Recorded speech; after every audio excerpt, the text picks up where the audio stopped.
శ్రీ గురుభ్యో నమః. శ్రీ గణేశాయ నమః. శ్రీమాత్రే నమః. నమస్కారం అండి అందరికీ. Welcome to my YouTube channel Shri Manju spiritual. మనం శ్రీ లలితా సహస్రనామ స్తోత్ర నామాలకు ప్రతిపదార్థాలు తెలుసుకుంటున్నాం కదా, శ్రీమాత్రే నమః. కానీ అంతకంటే ముందుగా మీరు కనుక మన ఛానల్ని మొదటిసారి చూసి ఉంటే తప్పకుండా ఒక చిన్న లైక్ ఇవ్వండి, షేర్ చేయండి, నచ్చితే సబ్స్క్రైబ్ చేసుకోండి, కామెంట్ పెట్టండి. దయచేసి వీడియోని ఎక్కడ కూడా స్కిప్ చేయకుండా చివరి వరకు చూసే ప్రయత్నం మాత్రం చేయండి. శ్రీమాత్రే నమః. ఇంకా వీడియోలోకి వెళ్ళిపోదాము. 841 నామము భవజ్ఞ, 3 అక్షరముల నామం. ఈ నామంతో అమ్మవారికి నమస్కరించేటప్పుడు భవజ్ఞానాయ నమః అని చెప్పాలి. భవములు జ్ఞాన, తెలిసినది లేదా తెలుసుకొనున్నది.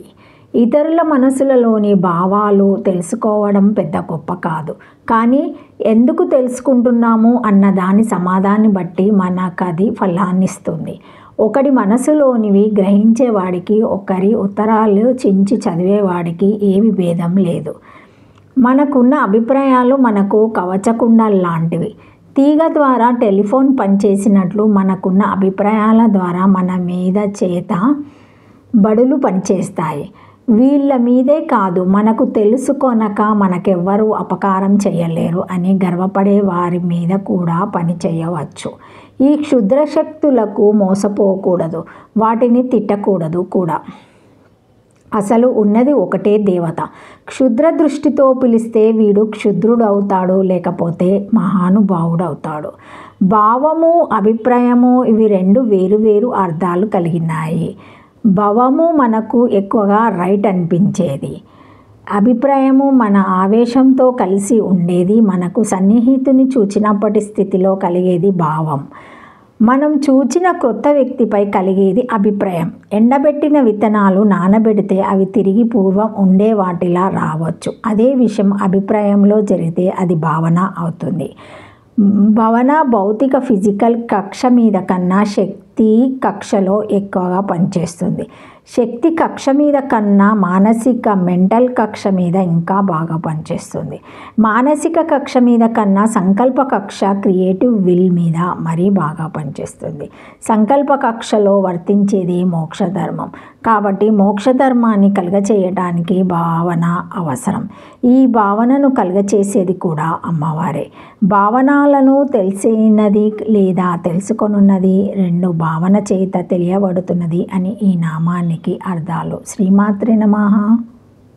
భావజ్ఞ భావాన్ జానాతిథి భావజ్ఞ భావః సతా స్వభావాభిప్రాయం చేష్టతః జన్మస్సు ఇత్యమరః భావో యోని బుద్ధష్టః స్యు కృపాలీలా విభూతేషు ఇత్యమారాశేష తస్య భావస్తస్వతత్తల వితిసూత్రో ధర్మోపి భవప్రధానమాఖ్యతం ఇతి స్మృతో భవానాపి భవః దత్యర్థః. భవల శుద్ధో భవ ఇత్యభిధీయతే అస్తి జాయతే వర్ధతే ఇత్యాదాయో యస్కః పరిగణిత వికారా అపి షడ్భావః భవో భక్త భజనీయః అస్య భవః తార్కికస్మతః షట్పదదో అపి భవ సంసారః సహ ఏవ భవ తత్సంబంధిన సంసారికః అపి భవ శివః తస్య ఇమే శైవ ఆపి భవో భక్తి భజనాయో అస్య భవ. భక్తి ఇతి పాణిని సూత్రేణ వా కాంతి తం వాంతి గచ్చంతి సూర్యోదయోపి భవ భక్తరపి భవ యోగిని హృదయే కథయితే మంత్రార్థషట్కే ప్రాథమికో అర్థోపి భవ. భావములను తెలిసినది లేక ఎరుగునది నిర్వికారమైన మనసులో మొదట కలిగిన మనోవికారమునకు భావమని పేరు. భావములను తెలిసినది అమరంలోని భావశబ్దములు భావములు. తదర్థమును తెలిసినది కేవల తత్వార్థమాగు భావార్థము తెలిసిన షట్భావని వికారములు ఎరుగక తార్కికుల షట్పదార్థములు భావములు అనబడును. వాటిని తెలిసినది. జనన మరణాది సంసారమును తెలిసిన, సంసారమునకు సంబంధించిన అన్నీ తెలిసిన, శివునకు సంబంధించినవన్నిటినీ తెలిసినది. భక్తిభావమును ఎరిగినది. తన వలన కాంతిని పొందుచున్న సూర్యాదులను తెలిసినది. మంత్రార్థంలోని భావార్థములను తాత్పర్యార్థము తెలిసిన అమరమందు భావమునకు ఉనికి స్వభావము అభిప్రాయము చేష్ట ఆత్మ పుట్టవు అను అర్థములు గలవు. అమరశేషమందు భావమునకు యోని బుద్ధుడు అర్థం. పద్యాత్పార్యము, కృపా, లీలా, విభూతి, ఐశ్వర్యం అను అర్థములు గలవు.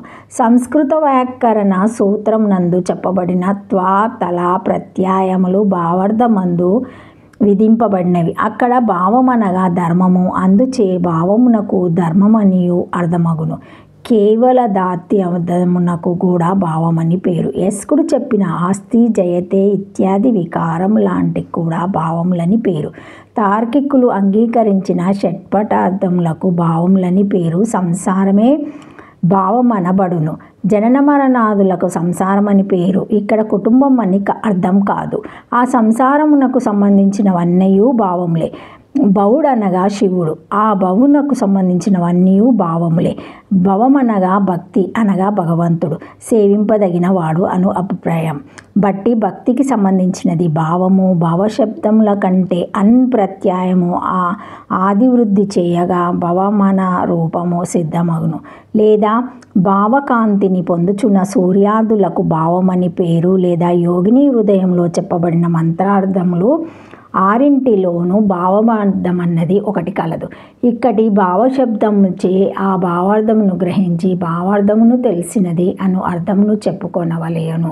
3 అక్షరముల నామం: 1 ఉండుట, 2 పుట్టుట, 3 పెరుగుట, 4 విపరిణమించుట, 5 తగ్గిపోవుట, 6 నశించుట.